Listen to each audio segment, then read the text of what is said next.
Selamat pagi, siang, sore, ataupun malam untuk semuanya. Perkenalkan kami dari kelompok 3. Di sini kami akan menjelaskan bagaimana cara membuat dashboard pada sebuah data model. Nah, di sini sebelumnya dalam membuat dashboard kita tentu harus memiliki data ya. Dan di sini kita sudah memiliki data yang belum dinormalisasi atau unnormalized from UNF. Di sini kita pertama itu ada data table order, kemudian ada table return dan perhitungan. Nah, sebenarnya di sini saya sudah normalisasi dan hasil dari diagram view-nya seperti ini. Namun saya akan menjelaskan bagaimana proses normalisasinya. Yang pertama itu tentu dalam normalisasi step yang pertama adalah first normal form, yaitu di sini saya menghilangkan repeating groups, kemudian memastikan setiap kelompok hanya menyimpan satu nilai dan memisahkan data ke dalam table yang lebih spesifik. Nah, akhirnya di sini saya membuat pertama itu table customer untuk menyimpan informasi pelanggan. Nah, table customer sendiri di sini ada customer ID, customer name, dan segmen. Saya mengambil data customer dari table order tadi gitu. Jadi dari table order tadi saya remove yang duplicated dan saya dapatkan table customernya. Kemudian yang kedua itu ada table branch yang dimana untuk menyimpan informasi cabang termasuk negara dan region. Untuk data branch ini kami mengambil data dari branch yang sudah melakukan order dengan membuat distinct atau remove duplikat data customernya. Kemudian ada dua table lagi ya di sini yang saling berelasi yaitu table order dan detail order. Di mana table order itu adalah menyimpan informasi utama. Seperti di sini kita bisa lihat ada customer ID, ada branch ID, address, order date, dan ship.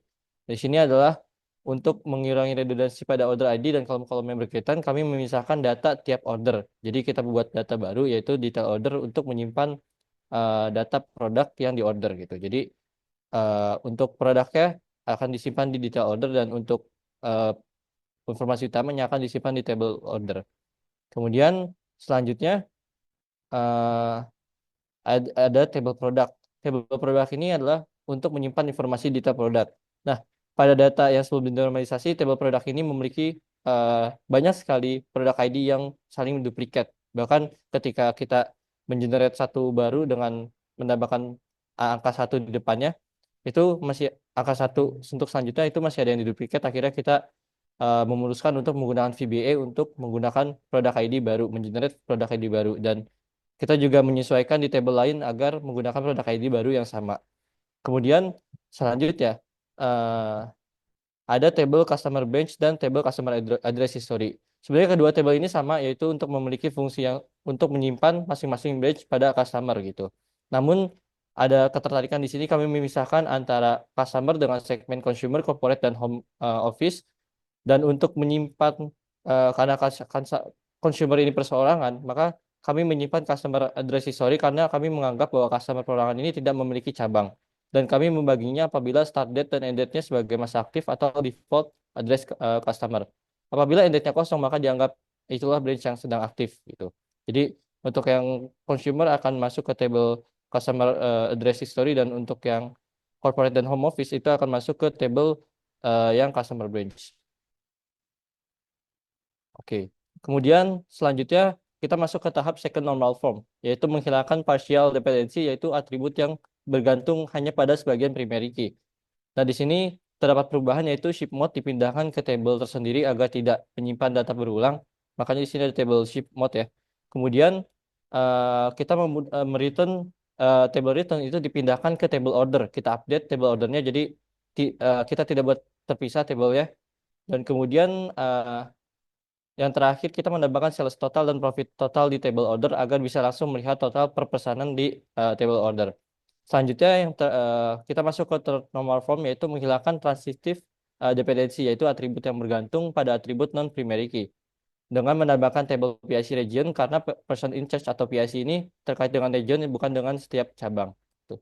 Jadi itu saja untuk normalisasinya dan relasi antara masing-masing table.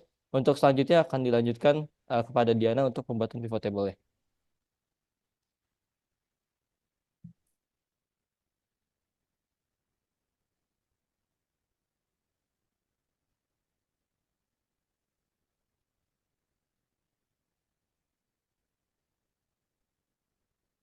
Baik, selanjutnya saya akan menjelaskan terkait pivot table. Sebelumnya, setelah dilakukan normalisasi dan juga dibuat relasi datanya, kita akan membuat pivot table untuk eh, menampilkan data yang dibutuhkan. Langkah pertama yaitu kita klik insert, kemudian klik tanda panah pada menu pivot table dan pilih from data model. Kemudian diklik OK. Selanjutnya akan muncul pivot table fields pada bagian kanan. Nah, kali ini kita akan menampilkan data segmen konsumen berdasarkan region atau wilayah. Jadi, yang pertama kita buka tabel untuk customer fix.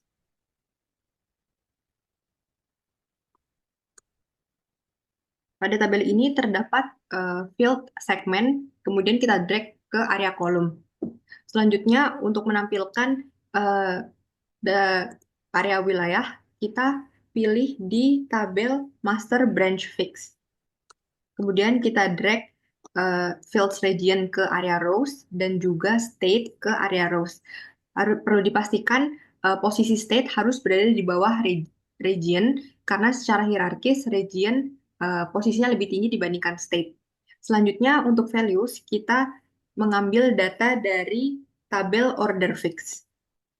Pada data ini kita drag fields customer ID ke area values.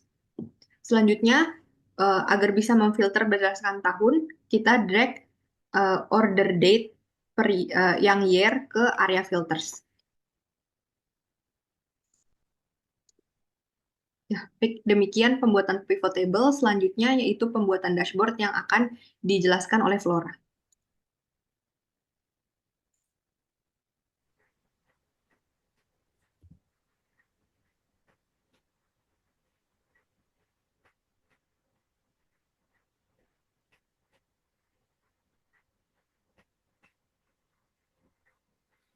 Baik, selanjutnya saya akan membuat dashboard dari pivot table yang sudah dibuat oleh rekan saya, Diana. Di sini saya akan langsung memblok untuk pivot table-nya. Kemudian di sini kita pilih yang pivot table analyze.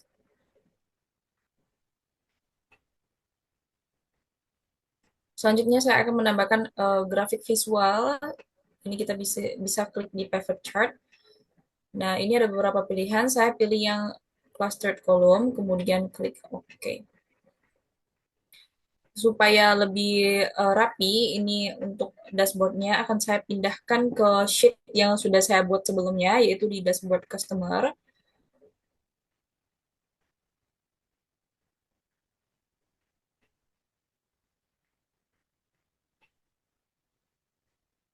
Oke. Jika sudah, saya akan menambahkan untuk slicernya supaya kita bisa memfilter berdasarkan tahun, state, dan juga untuk city-nya.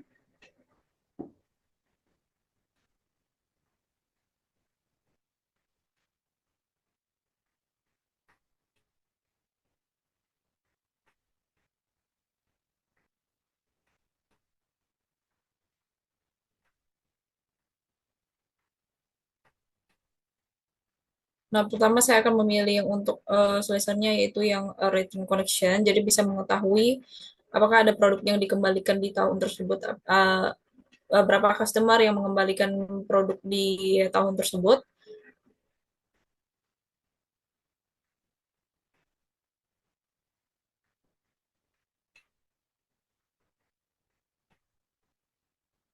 Kemudian di slicer return connection, city dan juga state.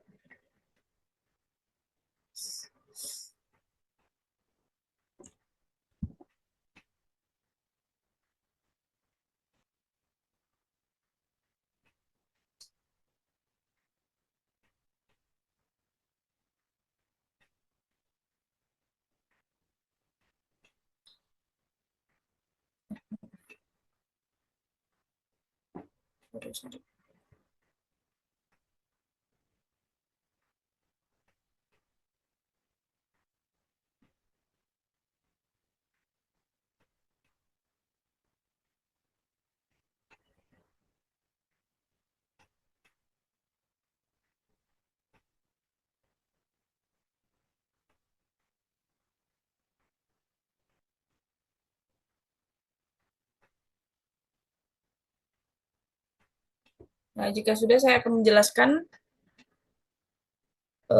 untuk apa tujuan dari dashboard yang telah saya buat ini, yaitu dashboard customer.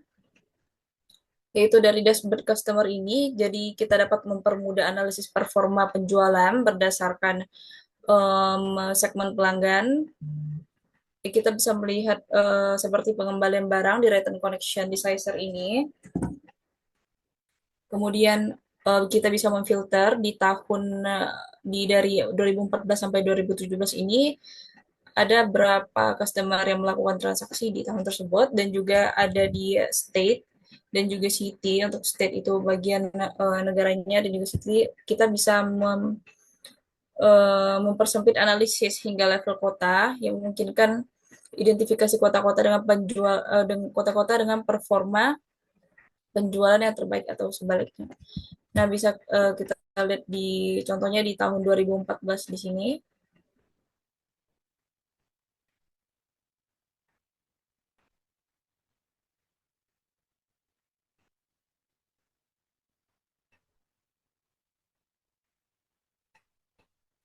Nah, bisa lihat di tahun 2014 di sini, yaitu di West itu ada sekitar 16 pelanggan, dan di segmen konsumer. Dan untuk return-nya itu bisa kita lihat di sini ada sekitar customer yang di segmen konsumer yang mengembalikan produk di tahun tersebut. Iya, di tahun tersebut. Dan juga di sini ada state, yaitu negara bagian yang untuk melihat distribusi penjualan antar wilayah. Contohnya di Alabama, di bagian South, itu ada satu konsumer yang melakukan return. Sekian dari saya, akan dilanjutkan oleh rekan saya.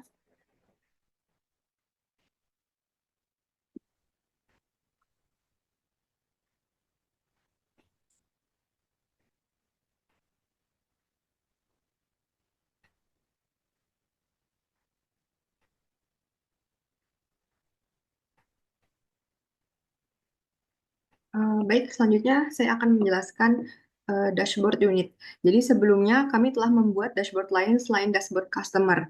Di sini telah terdapat dashboard unit, yang mana dashboard ini menampilkan data penjualan produk per unit untuk setiap kategori pada setiap wilayah atau region.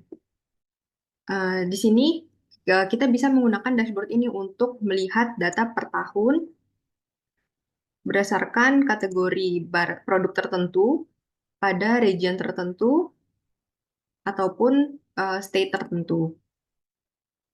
Selain itu, kita juga bisa melihat berdasarkan produk tertentu dan juga subkategori tertentu.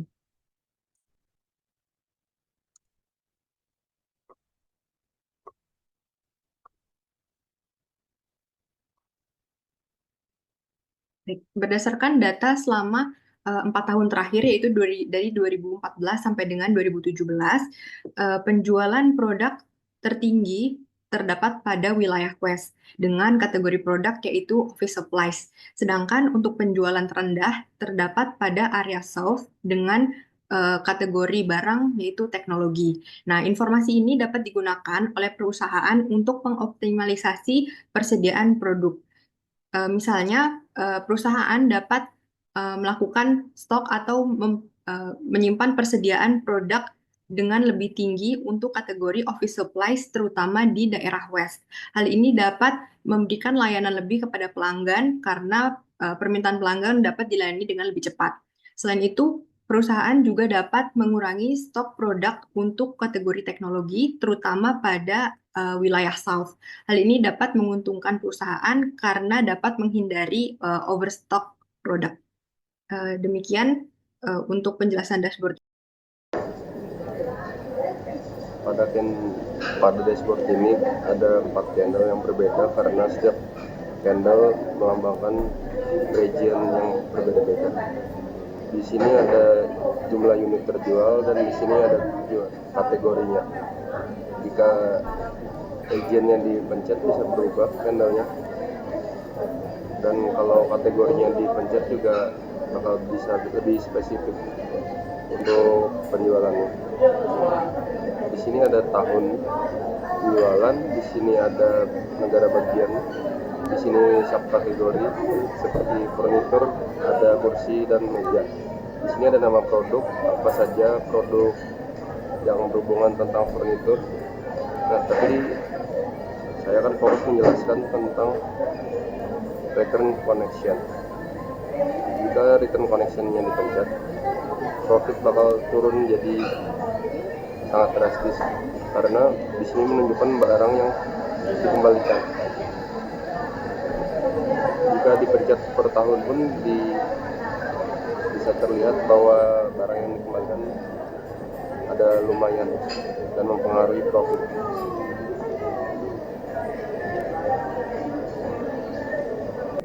Ini ada dashboard penjualan atau sales. Di sini dashboard ini membantu menganalisis penjualan produk berdasarkan wilayah dan kategori selama tahun 2014 hingga 2017 dengan fokus pada 4 wilayah utama yaitu Central, East, South, dan West. Berdasarkan grafik kategori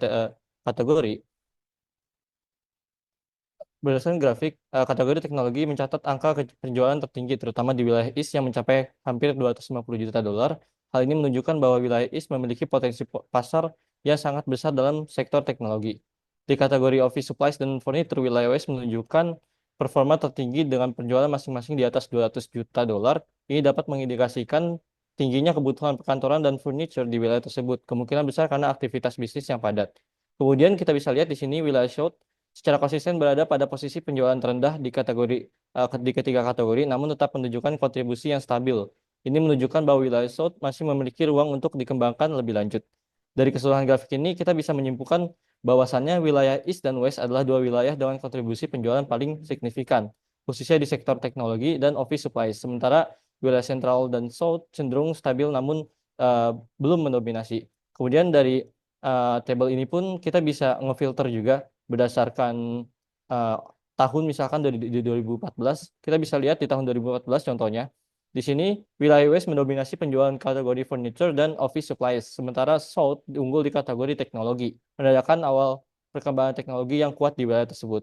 Kemudian kita bisa filter juga di 2015 untuk melihat perubahan dari penjualannya. Kita bisa lihat di 2015 ini terlihat adanya peningkatan penjualan di semua wilayah dari kategori. Namun yang paling mencolok adalah wilayah East yang berhasil melampaui wilayah lain di kategori teknologi. Ini mengindikasikan adanya lonjakan kebutuhan perangkat teknologi di sana. Justru di South itu malah terjadi penurunan di teknologi. Dan kalau misalnya kita lihat tahun 2016-17 juga sama terjadi penurunan juga untuk South di teknologi. Kemudian kita bisa di return juga connection ya untuk melihat data yang tidak ada pengembalian atau return. Kemudian kita bisa cek juga dari misalkan kita mau lihat di East ya, yang dimana tadi teknologinya paling tinggi. Kemudian kita lihat di misalkan New York di bagian teknologi, kita ingin fokus ke teknologi. Kita bisa lihat di sini pendapatan dari di New York ini 25 juta dolar pada tahun 2014. Dan kita bisa filter by subkategori dan product name juga untuk melihat lebih detail lagi. Oke. Nah, kemudian dari insight ini kita bisa menyimpulkan bahwa setiap wilayah memiliki kekuatan pasar yang berbeda. Misalnya jika kita ingin meningkatkan strategi penjualan produk teknologi, maka wilayah East adalah target yang paling menjanjikan karena lebih tinggi. Sedangkan untuk furniture dan office supplies, fokus promosi bisa diarahkan ke wilayah West. Jadi memahami data per wilayah seperti ini sangat penting agar strategi penjualan bisa lebih tepat sasaran dan efisien. Terima kasih. Mungkin itu bisa kami sampaikan terkait dengan view dari dashboard dan cara pembuatan dashboard. Jika ada hal yang kurang berkenan mohon dimaafkan. Terima kasih. Selamat pagi, siang ataupun malam untuk kita semua.